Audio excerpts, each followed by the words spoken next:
ফেলে দেওয়া জিনিস দিয়ে যে এত মজার একটা রেসিপি তৈরি করা যায় তা আজ প্রথম আমি তৈরি করলাম এবং খেয়ে দেখলাম দারুণ হয়েছে। অনেকে আবার বলবে এইটা আবার কোনো রেসিপি হলো, এগুলো আবার মানুষ খায় নাকি? কি আর করব আপুরা ভাইয়া, ভাবলাম এক হয়ে গেল আর এক। আসলে আমি যেটা ভাবি সেটা কোনোদিনও হয় না, আর যেটা না ভাবি সেটাই জীবনে হয়ে যায় একদম অহরহ।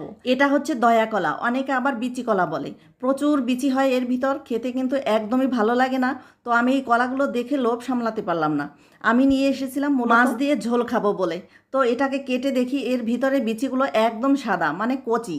তাই তো কি করব ভেবে পাচ্ছিলাম না। হঠাৎ করে মাথায় একটা বুদ্ধি এলো যে এগুলোকে দুই পাশটা কেটে সিদ্ধ করে ফেলি। আর তাই তো করলাম।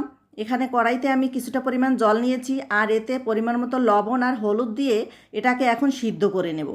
আর ওদিকে সিদ্ধ হতে থাক, আর এদিকে আমি মরিচ, পেঁয়াজ, মানে পাকোড়া করতে যে যে উপকরণ লাগে সবগুলোই কেটে কুটে পরিষ্কার করে নিচ্ছি। তো এখানে আমি কাঁচা মরিচ কুচি করে নিচ্ছি। একটু বেশি করেই আমি কাঁচা মরিচ দেব, কারণ পাকোড়া একটু ঝাল ঝাল হলে বেশি ভালো হবে। আর এই তো মরিচগুলো আমার কুচি করা হয়ে গেছে। এখন এখানে পেঁয়াজ আর রসুন বেছে নিয়েছি, এগুলো আমি একদম কুচি কুচি করে নেব। যতটা পারা যায় ততটাই কুচি করে নেব। আর পেঁয়াজ রসুন দিলে হয়তো কলাটা একটু ভালোই লাগবে। তো আমি এগুলো কাটতেছিলাম আর মনে মনে ভাবতেছিলাম বিচি কলার পাকোড়া জীবনে কখনো খাইনি, আর আজ তৈরি করব, এটা খাওয়া আদৌ যাবে কিনা। তো এই তো সব কিছু কাটাকোটা হয়ে গেছে। আর এদিকে দেখলাম আমার কলাগুলো একদম পেকে গেছে, সবুজ থেকে হলুদ হয়ে গেছে, মানে হচ্ছে কলাগুলো একদম সিদ্ধ হয়ে গেছে। তো আমি নামিয়ে নিলাম। আর এখন একটু থেতো করে এই ব্লেন্ডারে বেটে নেব, কারণ কারণ এই কলায় প্রচুর পরিমাণে বিচি, এবং বিচিগুলো একদম সাদা সাদা আর অনেক কষ লাগে।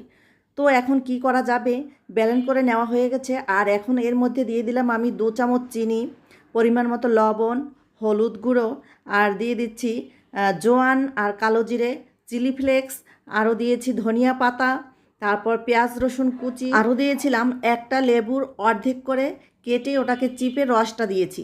আর এখানে চালের গুঁড়ো দিয়েছি। আর এই কলার পাকোড়া তৈরি করতে হয় চালের গুঁড়ো দিতে হবে, না হয় কর্নফ্লাওয়ার দিতে হবে। আটা ময়দা কিছুই দেওয়া যাবে না। আর আমি এখানে চালের গুঁড়ো দিয়ে সুন্দর করে মাখিয়ে একটা ডো তৈরি করে নিলাম। এটাকে আমি কিছুক্ষণের জন্য রেখে দেব। 5 মিনিট পরে চলে এলাম আমার শখের রান্নাঘরে। এখন তৈরি করব সেই কলার পাকোড়া। এজন্য আমি ফ্রাই প্যানে তেল গরম করে নিয়েছি, আর এক এক করে আমি পাকোড়া আকারে দিয়ে দিচ্ছি এই গরম তেলের মধ্যে। এটা কিন্তু মিডিয়াম আঁচে ভাজতে হবে। মিডিয়াম আঁচে একটু সময় নিয়ে পাকোড়াগুলো ভাজলে কিন্তু খুব মুচমুচে হবে। আর এটা যদি বেশি গরম তেলে ভাজা হয় তাহলে কিন্তু ভিতরে মুচমুচে হবে না, আর দেখা যাবে উপর দিয়ে পুড়ে যাচ্ছে, খেতে কিন্তু একদমই ভালো লাগবে না। তো আমি এক এক করে ফ্রাই প্যান ভরে পাকোড়াগুলো বসিয়ে দিলাম। আর এখন আস্তে আস্তে জাল দিয়ে উল্টে পাল্টে লালচে করে ভেজে নিব। আর ভাজার সময় ভাবতেছিলাম পাকোড়া তো তৈরি করি, এটা খাওয়া যাবে কিনা। আমি জানি অনেক আপু ভাইয়াদের মাথায়ও এই প্রশ্নটা ঘুরপাক খাচ্ছে যে কি রান্না করছে, এটা কি কোনো খাবার হলো। এই তো আমার পাকোড়াগুলো একদম হয়ে গেছে, আর এখন খেয়ে টেস্ট করে দেখব কেমন হয়েছে। তো ছেলেরা প্রথমে খাচ্ছিল না, কারণ এটাতে দয়া কলার বিচি আছে এজন্য।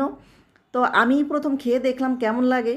সত্যি বলছি আপু ভাইয়েরা, একবার হলেও এই দয়া কলার রেসিপিটা বাসায় বানিয়ে খাবেন, আর আমার মতো করেই বানাবেন। আমি যে উপকরণগুলো দিয়েছি ঠিক সেই উপকরণ দিয়েই বানিয়ে খাবেন, আর কমেন্টস করে জানাবেন কেমন হয়েছে। একটু টক টক মিষ্টি মিষ্টি ঝাল ঝাল দারুণ লেগেছে। বিশ্বাস করেন আপুরা ভাইয়েরা, এত মজা হয়েছে না, কোনো পাকোড়াই এর সাথে পারবে না। সব পাকোড়াই হার মানিয়ে যাবে। তো আজকের মতে এখানেই খেতে খেতে বিদায় নিচ্ছি। সবাই ভালো থাকবেন, সুস্থ থাকবেন। টাটা।